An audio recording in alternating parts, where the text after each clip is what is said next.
Hello friends, this is Soumadip Bhattacharya. তো আজকের এই ভিডিওতে আমি শোনাবো আমার একটা ফেলিওর স্টোরি, যা হচ্ছে যে অল ইন্ডিয়ার 86 র্যাঙ্ক হওয়া সত্ত্বেও এয়ারফোর্স থেকে কেন আমি আউট হয়ে গেছিলাম।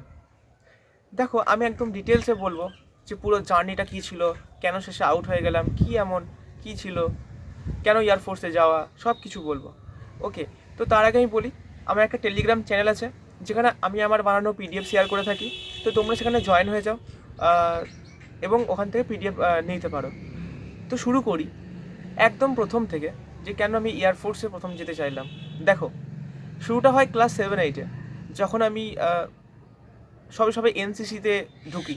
আমাদের স্কুলে এনসিসি ছিল, সেই এনসিসিতে আমি ভর্তি হই এবং এনসিসি করি, প্যারেড করি, ড্রিল করি।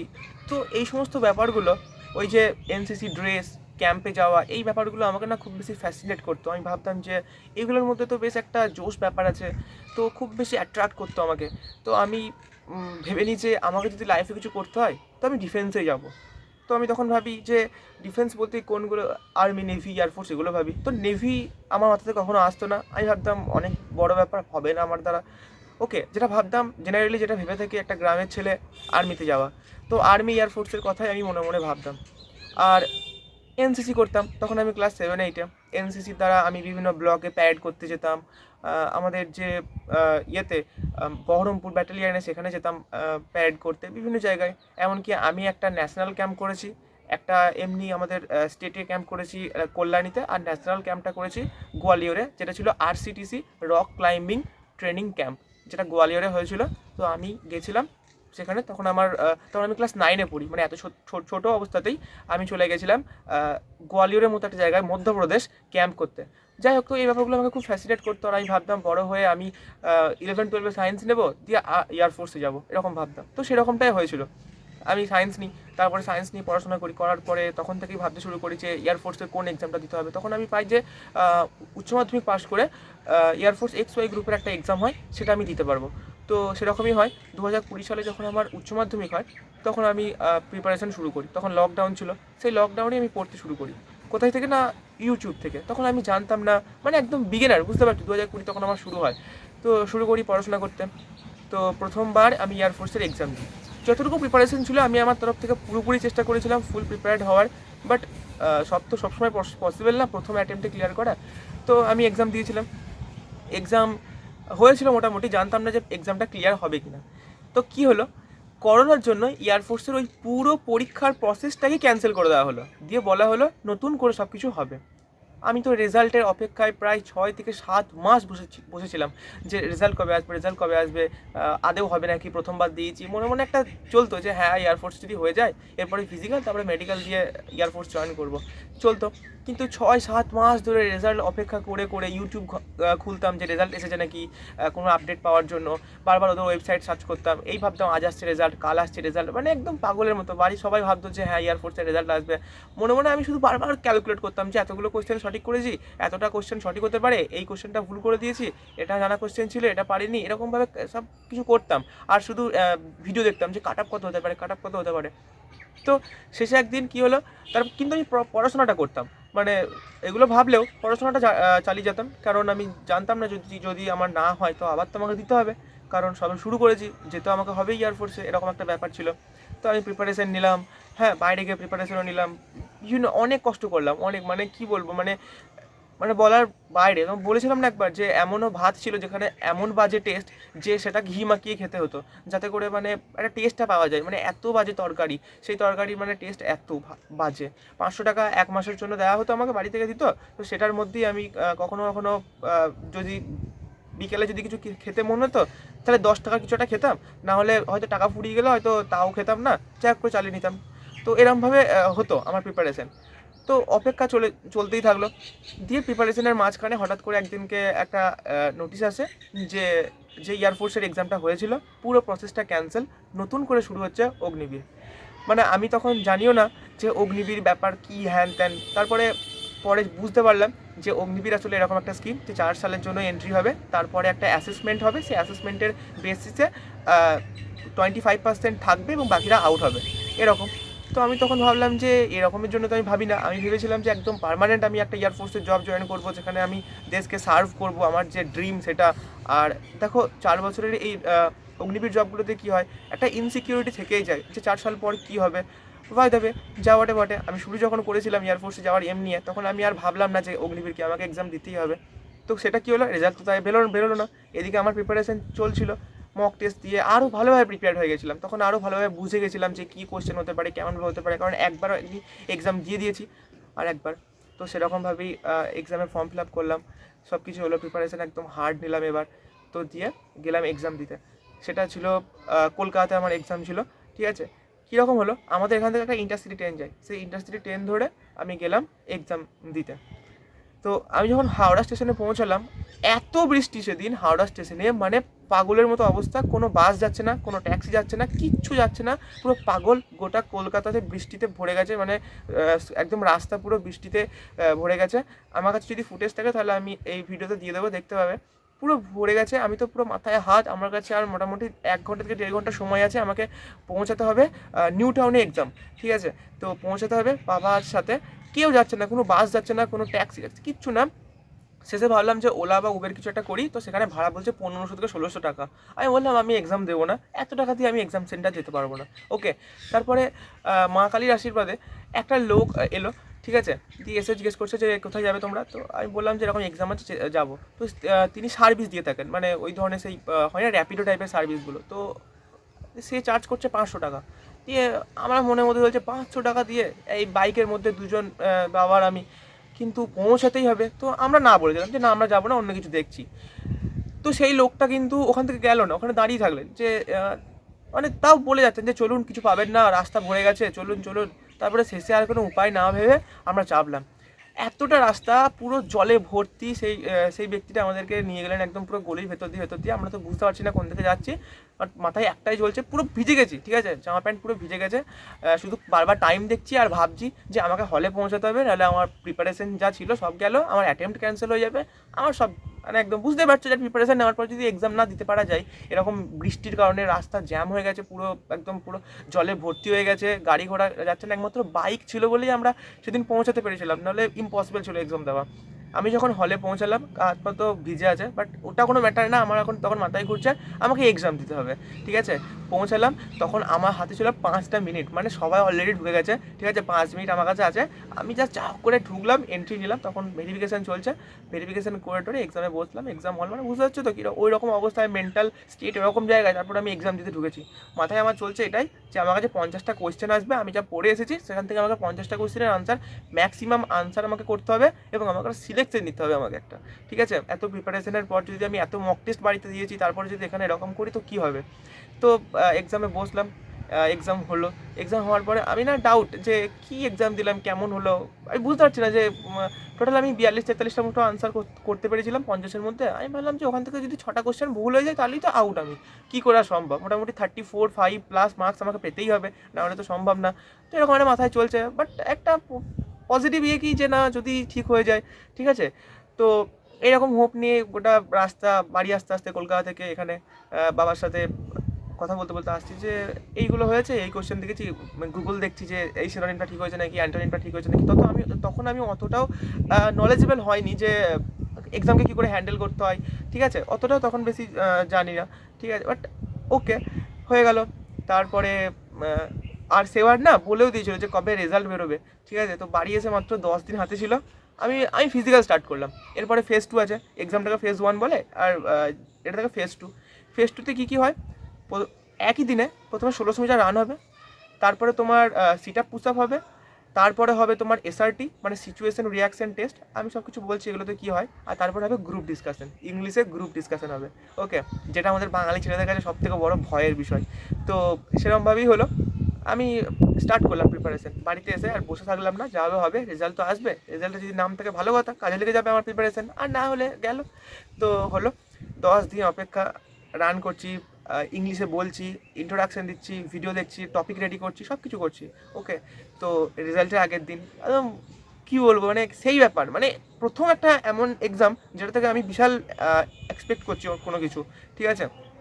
তো রেজাল্টের আগের দিন গান টান শুনছি, মোটিভেট হচ্ছি। রেজাল্টের দিন সেরকম চুপচাপ, সারাদিন চুপ, কখন রেজাল্ট আসবে কখন রেজাল্ট আসবে এরকম ব্যাপার। সন্ধ্যে 7টার সময় আমি তখন চা খাচ্ছিলাম, রেজাল্টটা এলো, ঠিক আছে। আমি না মা ছিল সামনে, আমি মাকে বললাম না যে আমার রেজাল্ট এসেছে।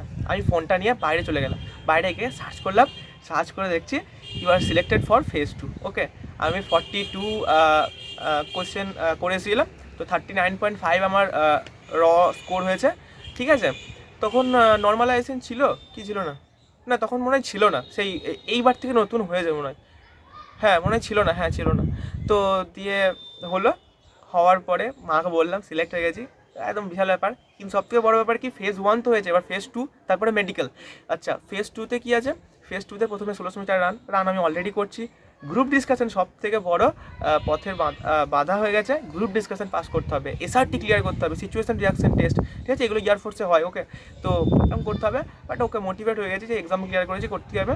তারপরে আমি কী করলাম, আমি চলে গেলাম দেরাদুনে একটা ভালো কোচিং সেন্টার আছে, সেখানে চলে গেলাম গ্রুপ ডিসকাশন করার জন্য। হাতে আমার কাছে মাত্র 12 থেকে 13 দিন সময় আছে। তারপরে আমার ফেজ 2 এর ডেট দিয়ে দিয়েছে। এক্সাম দিয়েছি কলকাতাতে, ফেজ 2 হবে বিহারের পাটনা স্টেশন থেকে নেমে একটা লোকাল ধরে আর একটা স্টেশন যেতে হয়, সেখানে গিয়ে আমাকে ফেজ 2 দিতে হবে। ওকে, তো সে তারও ডেট দিয়ে দিয়েছে, আর ডেটটা ছিল আমার জন্মদিনের দিনই, মানে 26 আগস্ট, সেই দিনই ছিল আমার জন্মদিন, আর সেদিন ছিল আমার ফেজ 2 এর ডেট। হ্যাঁ, তো রেজাল্ট আসার পরের দিনই আমি চলে গেলাম স্টেশনে একটা তৎকাল টিকিট কাটতে, কারণ আমি জানতাম যে বাড়িতে থেকে গ্রুপ ডিসকাশন পসিবল না। গ্রুপ ডিসকাশনটা একমাত্র একটা ভয় ছিল না, গ্রুপ ডিসকাশনটা একমাত্র সবার মাঝখানে বসে একটা গ্রুপের মধ্যে কথাবার্তা বলে তবেই পসিবল। তো সেই জন্য আমি কোচিংয়ে চলে গেলাম 10 দিনের জন্য, ঠিক আছে। সো ওখানে গিয়ে রানও করতাম, ওখানে গিয়ে ইয়েও করতাম, মানে কথা বলা প্র্যাকটিস করতাম, টপিক প্রচুর রেডি করেছিলাম, মানে ভয় ছিল না, ভাবো না একটা বাঙালি ছেলে ইংলিশে টপিক বলবে কী করে, তখন আবার সামনে বসে থাকবে এয়ারফোর্সের অফিসাররা, তো কীভাবে সম্ভব। বাট ওকে, ওখানে গিয়ে খুব ভালো প্রিপারেশন নিলাম, মানে যখনই স্যাররা বলতেন যে কে বলবে টপিক, আমি সবসময় হাত তুলে দিয়ে ইংলিশে বলতে শুরু করতাম যা আসতো। বাট হ্যাঁ, আমি ঠিকঠাকই বলতাম। সব বন্ধুরা মিলে আমরা সবাই হোস্টেলের ছাদে উঠে পড়তাম, দিয়ে সেখানে উঠে ইংলিশে বলতাম, জোরে জোরে বলতাম, কারণ ওখানে কী হয়, কনফিডেন্স সাথে বলতে হবে। এটা শিখেছিলাম যে যেটা বলছো ঠিক আছে ইংলিশে বলতে হবে, আর কনফিডেন্সটা কতটা হাই সেটা স্যাররা দেখেন। ওকে, তো এভাবে চললো। 26 আগস্ট আমার জন্মদিনের দিন, আমার ফেজ 2 এর এক্সাম, এবং মানে বিশাল ব্যাপার, বুঝতে পারছো, জন্মদিনের দিন যদি এরকম কিছু হয়, যদি সাপোজ তুমি আউট হয়ে যাও, তাহলে কী হবে, তোমার ওই জন্মদিনটা একদম পুরো সারা জীবনের জন্য মনে থাকবে যে এই দিন আমি এয়ারফোর্স থেকে আউট হয়েছিলাম। তো ঠিক আছে, এটা হলো। আমার আরও বন্ধুরা ছিল, হয়তো কারোর ছিল 21 তারিখ, কারোর 22 তারিখ, তাদের কাছ থেকে তারা সব যাচ্ছিলো, আমার বন্ধুরা পাস হয়ে যাচ্ছিলো, তাদের কাছ থেকে আমি জানছিলাম যে তারা কীভাবে পাস করেছে, কী হয়েছে, ঠিক আছে। তো আমার 26 আগস্ট, ঠিক আছে, আমি দেরাদুন থেকে ট্রেন ধরলাম, পাটনাতে নামলাম, আর বাবা এদিকে হাওড়া থেকে পাটনা থেকে গেল, ঠিক আছে। দিয়ে ওখানে গিয়ে আমরা একসাথে হয়ে গেলাম সেন্টার দেখলাম, একটা রুম ভাড়া করে থাকলাম। পরের দিন এন্ট্রি, ভোর 5:30 প্রথমবার আমি কোনো একটা মাঠে যাচ্ছি, কোনো একটা মাঠে গিয়ে দৌড়বো এরকম। ওকে, একদম গোটা রাস্তাতে লাইন ছেলেদের, যা হয় আর কি এয়ারফোর্সে বা আর্মিতে, পুরো লাইন ভর্তি। আমি সেই লাইনে দাঁড়ালাম। আমাদের মানে বাবা কীরকম লোক, বাবা খুব মানে খুব মাইল্ড, মানে খুব এরকম রিয়াকশান, মানে খুব কী বলবো, সেন্সিবল লোক। মানে কী হয়, একটু কিছুতেই ভয় লাগে বাবার, এরকম ব্যাপার, যে আমি যাচ্ছি প্রথমবার, এরকম একটা ভয় বাবার মধ্যে চলছে। তো আমি বাবাকে বললাম যে কোনো ব্যাপার না, আমি যখন বেরোবো তখন আমার হাতে মেডিকেলের কার্ড থাকবে, ওকে ডোন্ট ওয়ারি, এরকম বলে চলে গেলাম। মানে আমি তো নিজে ভয় পাচ্ছি, বাট বাবাকে তাও একটা সান্ত্বনা টাইপের দিলাম। এন্ট্রি নিয়ে নিলাম। এন্ট্রি নেওয়ার পরে ঢুকলাম, তারপরে আমি মনে মনে এটাই ভাবছিলাম যে এন্ট্রি যখন নিচ্ছি, যখন বেরোবো তখন আমার হাতে মেডিকেলের কার্ড থাকবেই। তো সেরকমই এন্ট্রি নিলাম, লাইনে বসানো হলো আমাদের সবাইকে, তারপরে ভেরিফিকেশন হলো, ভেরিফিকেশন হওয়ার পরে রানে গেলাম। রানে তো একদম পুরো জোশ হাই ছিল যে রান করতেই হবে, প্র্যাকটিস করে এসেছি, ছেলেদের মাঝখানে রান করতে হবে। তো রোডে রানটা হয়, ভেতরে এত বড় জায়গা যে রোড করা আছে, সেই রোডে রানটা হয়, সেই রোডের মধ্যে রান করলাম। ওকে, একদম টাইমের ভেতরে এন্ট্রি নিলাম, একদম বিশাল জোশ আবার হাই। এরপরে সিট আপ পুশ আপ, তারপরে এসআরটি, আর তারপরে জিডি। ওকে, তারপরে সিট আপ পুশ আপ করলাম, সেগুলো তো ইজি ছিল, করে দিয়েছিলাম। তারপরে সিচুয়েশন রিয়াকশন টেস্ট এসআরটি, সেখানে কি হয় 30 মিনিট দেওয়া হয় এবং 50টা কোয়েশ্চেন থাকে, আই থিঙ্ক 45টা নাহলে 50টা, ভুলে যাচ্ছি আমি, থাকে। এবং সবথেকে বড় কথা, ওই কোয়েশ্চেনগুলোতে একটা তোমার ভুল করা যাবে না। ভুল মানে কি, তোমার আনসার ভুল হতে পারে, বাট তুমি মিস করলে হবে না। মানে তোমাকে 50টা না 45টা যা হোক ছিল, সবগুলো অ্যাটেম্প্ট করতে হবে। যদি কোনো কারণে তোমার ওই গোল ভরাতে ভুল হয়ে যায়, তুমি ডিসকোয়ালিফাই হয়ে যাবে। তো সব থেকে বড় ভয়টা এখানে ছিল, তুমি অ্যান্সার ঠিক করছো নাকি বড় ব্যাপার না, বাট তোমাকে সব অ্যাটেম্প্ট করতে হবে। এটাই হচ্ছে সিচুয়েশন রিয়াকশন টেস্ট। ওকে, তো সেরকমভাবে খুব বুঝে টাইমের মাঝখানে কোয়েশ্চেনগুলো পড়ে অ্যান্সার করলাম, এবং গোলগুলো খুব ভালোভাবে ভরলাম, মানে খুব ভয় ছিল। তারপরে এসআরটির হলো, খাতা চেক হয়ে গেলো সঙ্গে সঙ্গে, ওখানে বসে বসে খাতা চেক হয়ে গেলো ওদের মেশিনের দ্বারা। তারপরে নাম ঘোষণা করছে, ওরা বললো যে তাদের নাম করব আমরা যারা আউট হয়ে গেছো। ওকে, তো এইভাবে এক এক করে সবাই নামটা করলো। তো আমার যে চেস্ট নাম্বার ছিল সেই চেস্ট নাম্বারে আশেপাশে যখন স্যারেরা এলেন তখন আমি মনে মনে ভাবছিলাম প্লিজ না আমার নামটা না থাকে, আমার নামটা না থাকে। তো যাই হোক আমার নামটা ছিল না, তো মানে আমি SRT pass. Last group discussion pass করতেই হবে। সারাদিন আর কিছু খাইনি, তখন প্রায় বেজে গেছে 2:30 2, ভোর 5টায় ঢুকেছি। 2:30 2 মানে ওই দুপুর টাইপের আর কি, ঠিক আছে। তারপরে 3টের দিকে জিটিতে ঢুকলাম। ঢোকার পরে আমরা টোটাল ছিলাম মোটামুটি 14টা মতো ছেলে, একটা ঘরে ঢুকলাম। আমাদেরকে স্যারেরা প্রথমে একটা টপিক সম্পর্কে বলে দিলেন, ছিল বেনিফিট অফ ইয়োগা, ঠিক আছে। প্রথমে খাতায় লিখতে হলো, মানে রাফলি একটা বানাতে হলো পয়েন্টগুলোকে নিয়ে। তারপর ওটা রেখে একটা নতুন ফ্রেশ পেজ দিয়ে সেখানে 10-15 লাইন সম্পর্কে লিখতে হলো। ওকে লিখে দিলাম। আর এটা মানে ভাগ্যবশত এমন একটা টপিক ছিল যেটা আমার অলরেডি কমপ্লিট ছিল, মানে আমি এটা করে নিয়েছিলাম, আগে থেকে প্র্যাকটিস আমার ছিল, মানে এই টপিকটার উপরে আমি কথা বলেছিলাম আমার কোচিংয়ে। ওকে, তো যখন আমার সময় হলো বলতে, আমি আমার ইন্ট্রোডাকশন দিলাম সবারই সামনে। বাকি ছেলেরা ইন্ট্রোডাকশন দিচ্ছিলো একদম চুপচাপ, স্যারদের কোনো মানে শোনার মনই নেই এরকম। আমি যখন দিতে শুরু করলাম তখন আমি জয় হিন্দ বলে শুরু করলাম, এবং এত স্পিডে ফ্লুয়েন্টলি বললাম যে স্যাররা মানে এরকম ছিলেন, স্যাররা তো এরকমভাবে আমাকে দেখতে শুরু করলেন, ঠিক আছে। তারপরে আমি আমার টপিক সম্পর্কে বললাম, হয়ে গেল স্টপ। তারপরে সবাই বললো টপিক সম্পর্কে, দিয়ে বললো এবার ডিসকাশন করো। তো ডিসকাশন করতে গিয়ে আমি প্রায় 3-4বার টপিক বলে দিয়েছি। তো স্যার আমাকে বললেন যে চেস্ট নাম্বার সামথিং ছিল, you will not say again, মানে তুমি আর বলবে না, স্টপ। তো আমি মনে মনে ভাবলাম, আরে আমি বন্ধুর কাছ থেকে শুনে নিয়েছিলাম যে যদি ওরা বলে দেন যে আর তুমি বলবে না তাহলে আর কথা বলতে না। তো আমি আর একটা কথা বলিনি, আমি কনফিডেন্ট যে হ্যাঁ আমার নাম স্যার টিক করে দিয়েছেন, আমি জিডি পাস। ওকে, আর কিচ্ছু কথা বলিনি। তারপরে বেরিয়ে এলাম, বেরিয়ে আসার পরে আবার সেই রুমে গিয়ে বসলাম। অনেক পরে রেজাল্ট আসলো, সব ছেলে তখন প্রায় হয়ে গেছে সন্ধ্যে 6টা 6:30। রেজাল্ট আসলো, যারা ফেল হয়েছে তাদের নাম করলো, আমার নাম ছিল না। আমি ফেজ 2 পাস, মনের মধ্যে বিশাল একটা ব্যাপার যে ফেজ 2 পাস, এরপরে মেডিকেল।